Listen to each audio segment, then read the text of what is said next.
partie magazine consacrée à l'interview que nous a accordé le président d'Urgence panafricaniste à Niger, Oumarou Abdraman, sur cette convocation des 5 chefs d'État du G5 Sahel le 16 décembre prochain par le président français Emmanuel Macron par rapport à la présence des troupes françaises dans l'espace G5 Sahel. Très bonne réception. Mais ce n'est pas une invitation. Le président Macron a convoqué les présidents africains. C'est ce qui est écrit sous la presse. Vous êtes de la presse. Je pense que c'est un langage diplomatique qui ne choque pas. Mais pour moi, je dirais que le président Macron a convoqué ses sous-préfets. Et je pense que j'ai été choqué de voir cela, bien que ça ne nous surprend pas.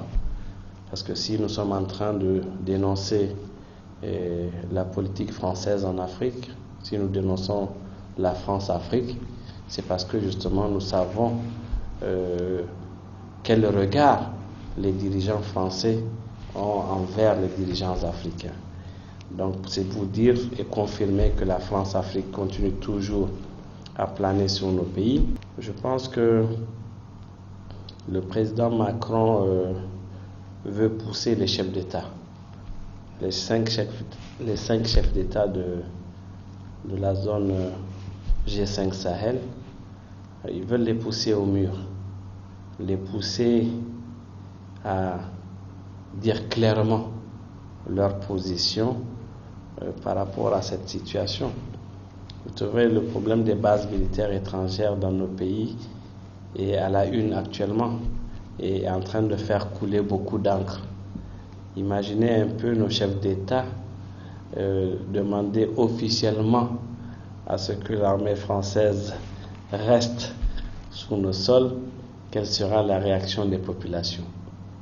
Et imaginez également que nos chefs d'État demandent le départ de ces bases militaires étrangères, quelles seraient les réactions de M. Macron.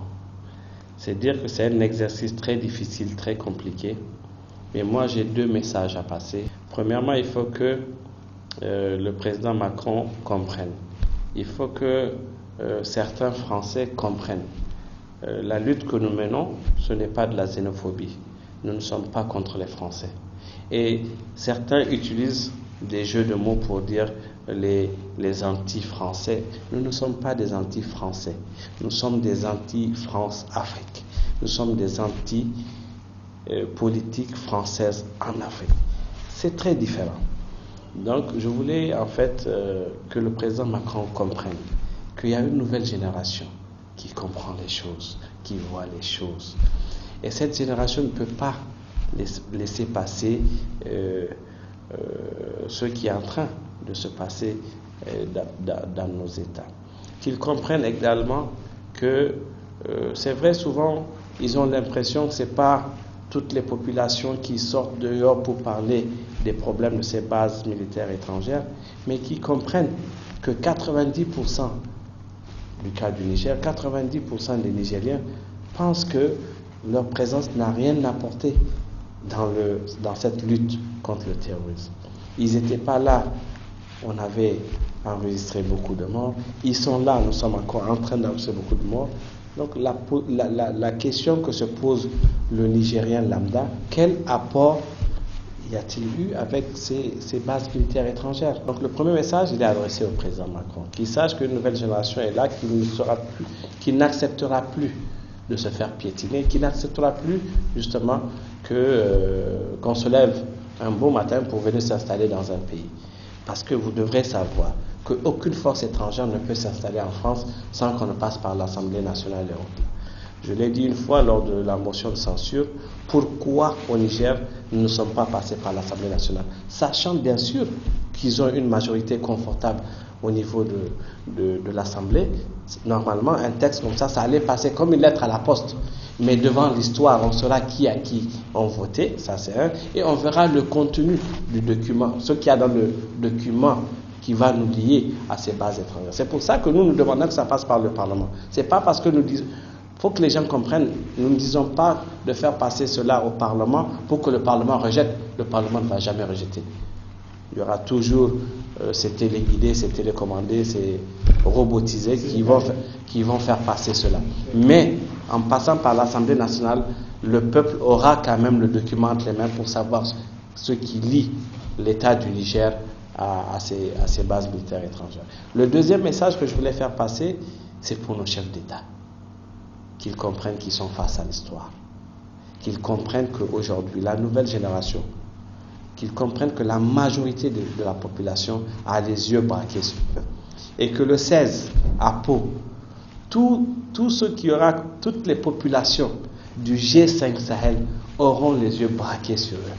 Qu'ils comprennent une chose, s'ils prennent la meilleure des décisions pour dire la vérité au président Macron, ils auront le soutien populaire. Par contre, s'ils font l'erreur de confirmer à la nouvelle génération qu'ils sont des sous-préfets de la France, qu'un petit Macron peut les convoquer dans une ville de son choix pour les mettre dos au mur, qu'ils comprennent aussi qu'il y aura une nouvelle génération qui va leur dire qu'ils seront opposés et qui vont même manifester leur mécontentement pour dire que ce n'est pas normal. Au début, c'était un débat un peu tabou. Les gens ne voulaient même pas, quand on dit la politique française en Afrique, les gens ne veulent pas en parler. Mais aujourd'hui, ça va. Vous avez suivi récemment le débat qu'il y a eu sur RFI. Vous avez écouté le président Issoufou, vous avez écouté le président Déby. Vous n'avez pas l'impression qu'il y a quelques chaînes qui commencent ils commencent à se débarrasser de certaines chaînes? Ils sont toujours sous l'emprise, c'est vrai, de l'ancien colonisateur, mais je pense qu'ils se rendent compte que les populations attendent un langage vraiment plus ferme, plus direct par rapport à notre partenaire qui est la France. Voilà. S'ils veulent nous aider dans la lutte contre le terrorisme allait reculer. Le plus important pour nous, nous ne voulons plus que les Nigériens meurent à cause du terrorisme. Nous ne voulons plus voir des jeunes officiers tomber sur le champ d'honneur alors qu'ils étaient appelés à avoir un bel avenir dans l'armée. C'est ce que nous voulons. Nous voulons que les Nigériens se déplacent du nord au sud, d'est en ouest, en toute sécurité. Nous, c'est ce que nous voulons. Nous ne voulons pas juste d'une présence. Si la présence ne changera rien dans la sécurité de nos populations, à quoi ça sert? C'est ce que nous voulons. Il faut qu'ils comprennent, en fait, comme je l'ai dit tout à l'heure, ce n'est pas une haine que nous avons contre eux. Nous voulons que la fin du terrorisme au Sahel. Et pour ça, il faut être sincère dans ce qu'on fait. Voilà, nous, ce que nous voulons. Que ce soit la question du CFA, vous avez écouté aussi un sous-préfet de la France récemment dire que le CFA n'a pas de problème et que d'ailleurs, même si on passera à l'écho, ce sera l'écho arrimé à l'euro. Vous l'avez bien écouté, vous savez de qui il s'agit. Donc, pour le CFA, ils sont en train de tirer les ficelles via leurs marionnettes. Pour le cas aussi des bases militaires, sur les 5 chefs d'État, je pense que vous devrez savoir aussi quelles sont les vraies marionnettes de la France. Il y a quelques-uns qui ont commencé à se débarrasser des chefs. Mais ce que moi je voulais dire dans tout ça, c'est que les chefs d'État doivent savoir, je vais me répéter encore une fois, qu'ils sont face à l'histoire et face à une nouvelle génération qui ne se laissera pas faire. Vous avez parlé tout à l'heure, il a parlé des manifestations, des mouvements qu'il y a eu.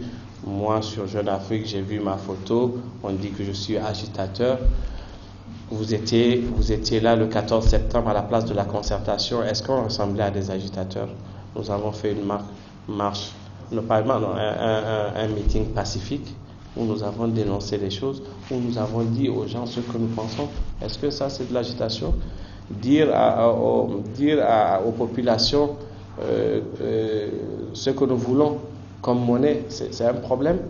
Dire aux populations que nous n'avons pas besoin des bases militaires parce que ça n'a rien changé dans notre quotidien. Chaque jour, les familles sont endeuillées, c'est un problème. C'est ça, être un agitateur. Donc, vraiment parler de ces mouvements anti-base française, bien qu'il n'a pas voulu parler des anti-francs CFA, Je pense que c'est un faux débat. C'est pour distraire les gens. De toute façon, actuellement, la balle n'est pas dans le camp de Macron. La balle est dans le camp des 5 chefs d'État qui feront le déplacement pour l'écouter.